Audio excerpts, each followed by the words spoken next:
आज इस वीडियो में मैं आपको बताऊंगा कि मैंने 5 लाख का लॉस कैसे किया स्टॉक मार्केट के अंदर।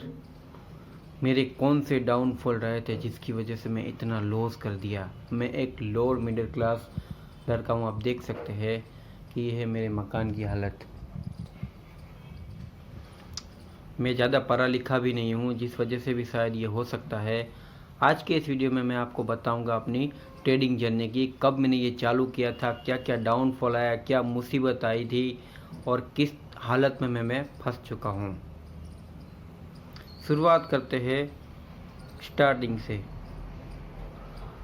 दोस्तों, ये बात है उन दिनों की जब मैं 2018-17 के बीच मेरे पास 2 से 3 लाख रुपया था और मैं कहीं यूज़ नहीं कर पा रहा था।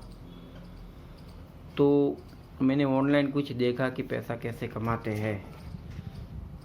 तो वहाँ पे मुझे OliMP ट्रेड नाम की एक वेबसाइट मिलेगी, जो कि वो इनलीगली वेबसाइट है, जैसे इंडिया के लोग के हिसाब से अगर बात की जाए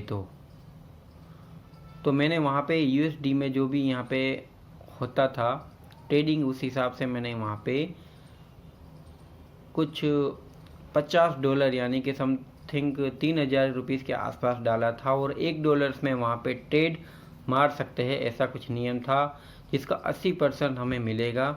इस हिसाब से मैंने वहाँ पे ट्रेडिंग, थोड़ा बहुत मुझे वहाँ पे मिला हुआ था पैसा, तो मैंने वो लगाया। और देखते ही देखते वहाँ पे मेरा जो 3,000 रुपये था, वो जब मैंने थोड़ा सा बड़ा ट्राई किया, जैसे $2-3 एक साथ लगाया, 1 मिनट की ट्रेड होती है वहाँ पे, तो 1 मिनट में यहाँ पे फैसला हो जाता है कि जो भी लाइन होती है ऊपर जाएगी तो ऊपर की साइड, अगर नीचे जाएगी तो नीचे की साइड आपको लगाने का। अगर आपकी लाइन क्रॉस नहीं हो जाएगी तो आप प्रॉफिट बनाओगे। ऐसे ओलंपिक ट्रेड में ऐसा कुछ था। तो मेरा ऐसे ही 3,000 चला गया। फिर मुझे लगा कि चलो जाने देते हैं, ये इनलीगली वेबसाइट है, वापस आए ना आए पैसा फंस जाएगा तो कहाँ जाऊँगा, इसीलिए मैंने उसे बंद कर दिया। फिर मुझे पता चला शेयर बाज़ार के बारे में। ऐसे शेयर बाज़ार मुझे बहुत बुरा लगता था। मुझे लगता था शेयर बाज़ार क्या होगा। शेयर बाज़ार में ऐसा लगता था कैसे पैसा लगाते हैं, कहाँ से क्या होता है, हम जैसे का काम नहीं है, बहुत बड़े बड़े पैसे वालों का काम है। तो मुझे कुछ पता नहीं था। लेकिन एक दिन मुझे पता नहीं, वो मैं देख रहा था यूट्यूब वीडियोस, तो वहाँ पे 5 पैसा की एक एडवर्टाइजमेंट आई थी कि आप भी अब शेयर बाज़ार में पैसा लगा सकते हो, और वो भी बिल्कुल फ्री में, कोई भी रुकावट के बिना। बस आप अपना डीमेट अकाउंट ओपन करिए। तो मैंने झटपट अपना डीमेट अकाउंट ओपन किया 5 मिनट के अंदर, और तो और 2 दिन के अंदर मेरा यूज़र आईडी और पासवर्ड आ गया था। दोस्तों, आप मानेंगे नहीं, उस समय पे मुझे लग रहा था कि मुझे कुछ पता ही नहीं था कैसे पैसा लगाते हैं। तो मैंने बस ऐसे ही हाथ पैर जैसे पानी में लोग मारते हैं वैसे ही मारना चालू कर दिया था। तो फिर मैंने भी वैसे ही किया, और मैंने कुछ एक्सिस बैंक का, जब जो 2018-19 की बात है, तब मैंने 800, 900, 800, 850 के भाव के ऊपर मैंने उसके 20 शेयर खरीद लिए, जो कि 16,000 का यहाँ पे माल होता है। तो मैंने सोचा ये 20 शेयर आए, एक शेयर की कीमत उस 850 था, तो मैंने 20 शेयर जितने लिए हुए थे समथिंग 16,000 के आसपास। तो मैंने सोचा अब ये 16,000, तो इसमें बस इतने में 20 ही शेयर आए, अभी ये कब बढ़ेगा कब घटेगा मुझे कुछ पता नहीं था। तो आप देखोगे नहीं, वहाँ पे ऑस्ट्रेलिया और चाइना के बीच में जो भी कुछ अभी युद्ध की माहौल जैसे चल रहा था, थोड़ा बहुत वर्ल्ड वॉर, तो उस वजह से शेयर का जो दाम था वो ऑलमोस्ट यहाँ पे 100 रुपये टूट गया। अब वो ऑलमोस्ट मुझे 20 शेयर के ऊपर भी 2,500-3 हज़ार रुपये का लॉस हो रहा था। मैं सोचा यहाँ पर भी पैसा मेरा चला जाएगा लगता है। तो फिर मुझे आए, सबसे बुरी घटना ये हुई कि मुझे कस्टमर केयर का फ़ोन आया, जो कि टिप देते हैं वो लोग, और उन्होंने मुझे बताया कि आप है ना इक्विटी, जो इसे इक्विटी कहते हैं, जो डिलीवरी पे लेते हैं उसे इक्विटी, वो भी मुझे नहीं पता था। तो इक्विटी जो होती है ना, वो मैंने किया था चालू। तो उन्होंने बताया कि आप इक्विटी मत कीजिए, आप इंट्राडे कीजिए। इंट्राडे में आपको छोटे मार्जिन में बहुत बड़ा प्रॉफिट मैं आपको निकलवा के दूंगा। तो और उसने पूछा मुझे कि कितना पैसा है आपके पास सर। तो मैंने बोला कि सर मेरे पास सिर्फ 15 से 20 हज़ार रुपीज़ होगी। तो वो बोलता है तो आप 15 से 20 हज़ार में तो आप ऑलमोस्ट यहाँ पे आप मानेंगे नहीं 20 टाइम तक लिमिट मिलती थी। कितनी? 20 टाइम तक। तो मैं अगर 20 हज़ार का भी अगर 20 टाइम करूँ तो आप सोच सकते हैं कि कितना रुपया होता है। वो लोग बोले मुझे 3 से 4 लाख का माल ले सकते हैं। और आप है ना, वो स्टार फार्मा का एक शेयर था 300-400 रुपये का। उन्होंने बोला कि आप है ना इसमें 500 क्वांटिटी शेयर ले लो। मैं बोला 500 शेयर अगर 1 रुपया घटेगा तो मुझे 500 रुपये का लॉस होगा, अगर 1 रुपया बढ़ेगा तो 500 रुपये का यहाँ पे प्रॉफिट होगा। तो मैंने उनके कहने पर के ऊपर मैंने बोला कि ये कैसे देंगे, जैसे कि ये मार्जिन फैसिलिटी क्या होती है ये भी तक नहीं पता था, इंट्राडे क्या होता है। क्योंकि मुझे क्या पता कि भाई कंपनी वाले भी पैसा देते होंगे। 20 हज़ार है तो 20 हज़ार का ही माल ले सकते हैं ना, कंपनी वाले थोड़ी ना कोई हमें पैसा देंगे, क्यों देंगे। फिर मुझे पता चला कि हाँ ये कंपनी इंट्राडे के लिए 40 रुपये चार्ज लेते हैं और हमें 20 टाइम तो 10 टाइम जैसे जैसे स्टॉक होते हैं उस हिसाब से लिमिट देते हैं, प्रोवाइड करते हैं, जिनका चार्जेस भी ये लोग नहीं लेते। सिर्फ और सिर्फ ये जो ब्रोकरेज चार्ज होता है वही देना पड़ता है। तब मुझे इंट्राडे के बारे में पता चला था। और मैंने उस टाइम पे जो टिप देने वाला था उनके कहने पर सिर्फ 100 शेयर लिए थे, जिसमें मुझे वो 8-9 रुपया बढ़ा था, तो मुझे 800-900 रुपये का प्रॉफिट हो गया था 100 शेयर के ऊपर। लेकिन फिर जब मुझे फ़ोन आया ना तो वो लोग मुझ पर गुस्सा होने लगे कि सर आपको बोला था 500-1000 शेयर लेने के लिए, आप सिर्फ 100 शेयर लेके बैठ गए, अब इसमें हमारा कमीशन भी नहीं निकलेगा, आपको हमारा कमीशन देना पड़ेगा। तो मैंने कुछ बोला नहीं और उसका फ़ोन काट दिया और मैं बोला भाड़ में गया, मैं मेरे हिसाब से जो भी होगा वो करूँगा।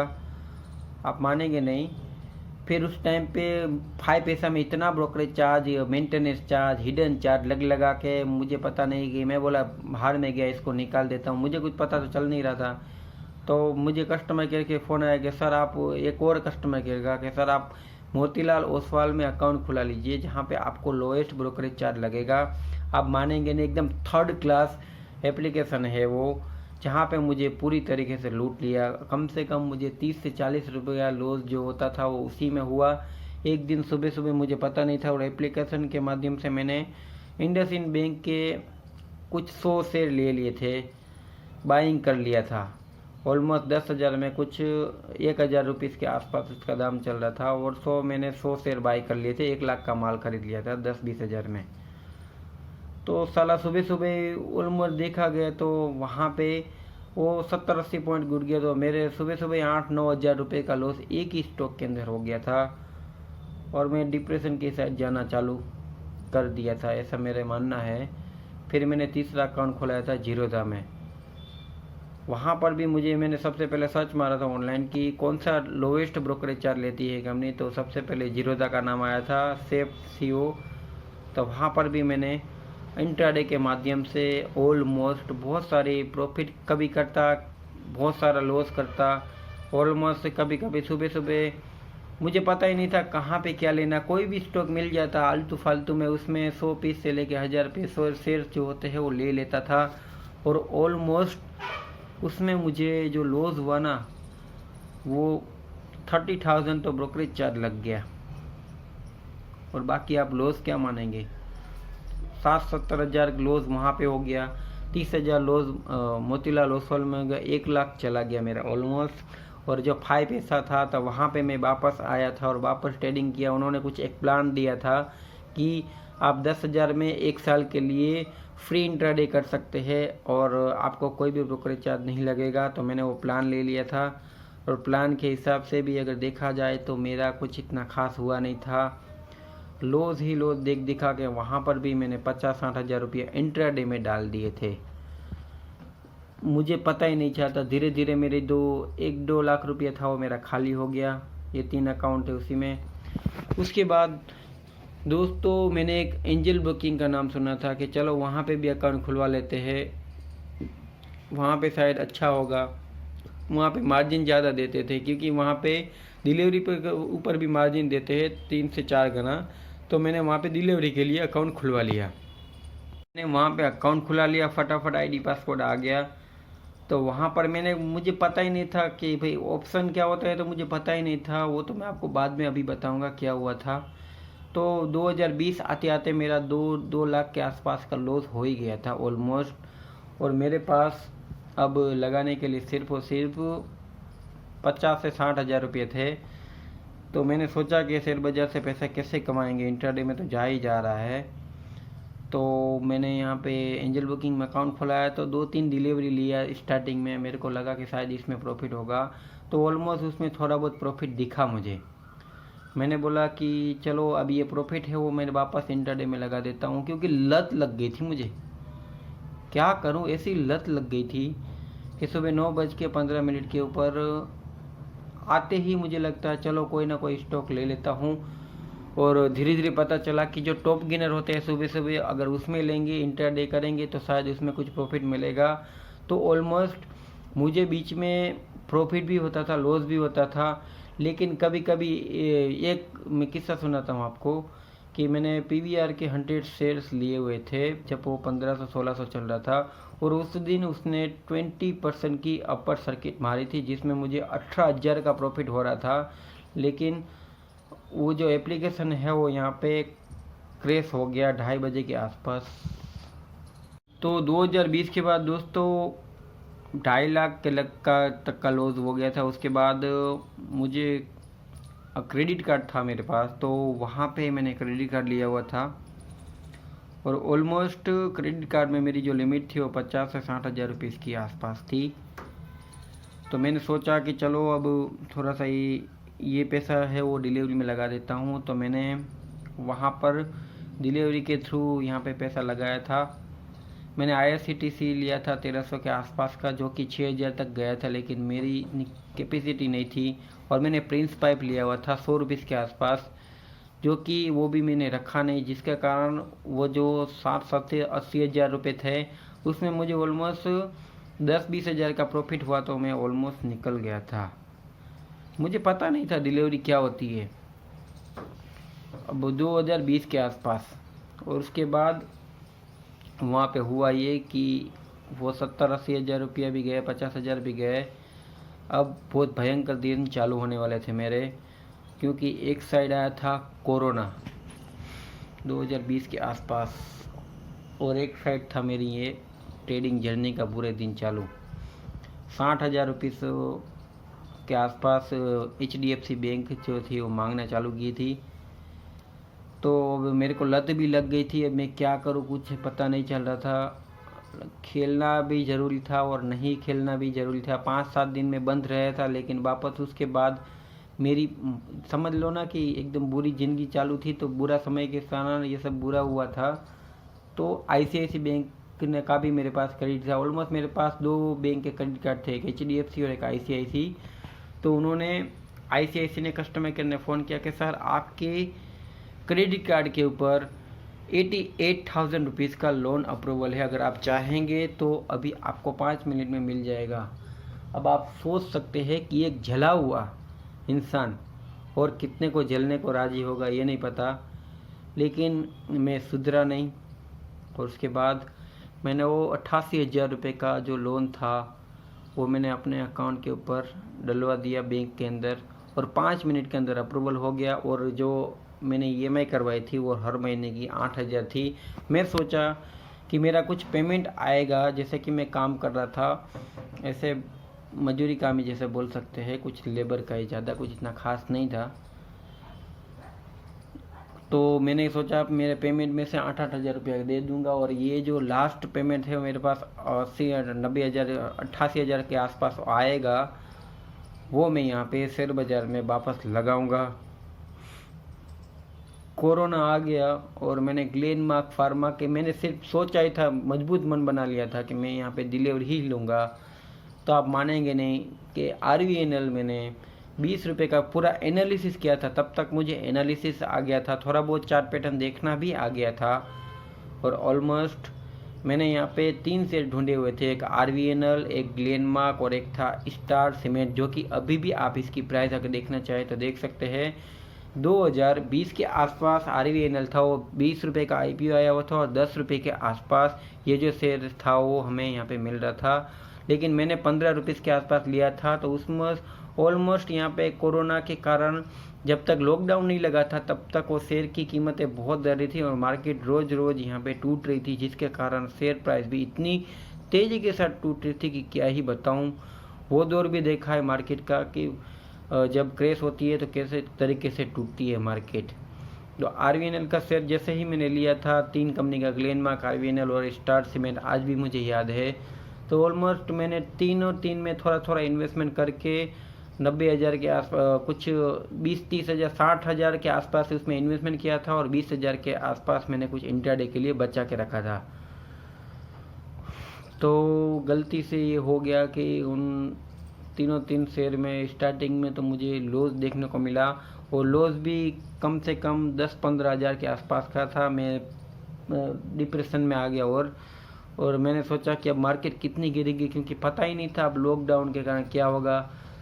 मैंने सोचा कि लॉकडाउन हो गया है तो और सब बंद हो जाएगा तो और गिरेगा शेयर, और गिरेगा। तो उसी चक्कर में डर डर के मैंने तीन कंपनी के शेयर हो ऑलमोस्ट लॉस बुक करके जो मैंने लगाए थे उसमें से मुझे सिर्फ 35 हज़ार हाथ में आए और जो मेरा 88 हज़ार में से 20 हज़ार बचे थे उसमें भी ऑलमोस्ट मुझे 5 हज़ार का लॉस हुआ था और 50 हज़ार के आसपास मेरे हाथ में बचे हुए थे।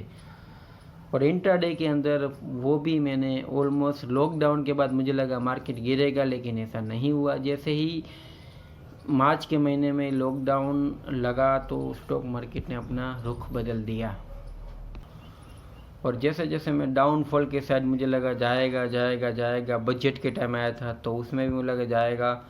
तो ऑलमोस्ट वो जो 50 हज़ार थे उसमें से 10 से 20 हज़ार रुपये बचा, बाकी 30 हज़ार चला गया था। तो 20 हज़ार में से मैंने 2-3 हफ्ते थे जो थे आईसीआईसीआई बैंक के, वो यहाँ पे मैंने पे किए थे क्योंकि काम धंधा पूरा बंद हो चुका था।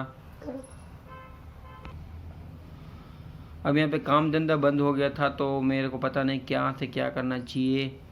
ऑलमोस्ट पहले की जो लोन थी एचडीएफसी की वो भी यहाँ पे पड़ी की पड़ी रह गई और उसमें भी मैंने कुछ ईएमआई करवा लिया था हर महीने का 3,000 रुपये के आसपास का, और इसका 8,000 का ऑलमोस्ट 11,000 रुपये के आसपास मंथली पे करना था।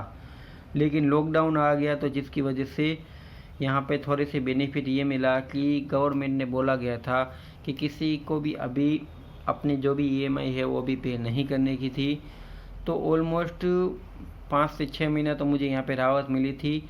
और दिन बोलते हैं ना बुरे हैं, तो और एक बुरा दिन चालू हुआ था वहाँ पे और एक तीसरी कंपनी इंडसइंड बैंक ने अपना कदम रखा और मुझे कस्टमर केयर की पैसाबाजार.com की तरफ से ईमेल आया कि सर आपको इंडसइंड बैंक की तरफ से आपका सिविल स्कोर अच्छा होने के कारण, क्योंकि लॉकडाउन था इसलिए सिविल स्कोर ख़राब नहीं किया था उन्होंने, तो उसकी वजह से मुझे 50 हज़ार रुपये के आसपास उन्होंने दिया हुआ था। और बोलते हैं ना कि खेलना नहीं आता था, तो ऑलमोस्ट उसमें भी मैंने 50 हज़ार था वो भी यहाँ पे लॉस कर दिया था। अब मैं आपको नेक्स्ट पार्ट में बताऊंगा दोस्तों कि मेरे साथ आगे क्या क्या हुआ था। क्या ये बैंक रिकवरी वाले मेरे घर आए थे, क्या और पैसा मैंने लगाया था, ऑप्शन ट्रेडिंग में मैंने क्या क्या किया था, और आज 2023 के अंदर मैं क्या कर रहा हूँ, ये सब कुछ मैं आपको पूरी डिटेल के साथ बताऊंगा दोस्तों। वीडियो अच्छा लगे तो लाइक ज़रूर कर दीजिएगा और स्टॉक मार्केट के बारे में ऐसे ही कुछ भी नॉलेज के बारे में जानना चाहते हैं तो दोस्तों आप मेरे साथ हो, मैं भी आपके जैसा ही हूँ। मिलते हैं नेक्स्ट रिव्यू में। धन्यवाद।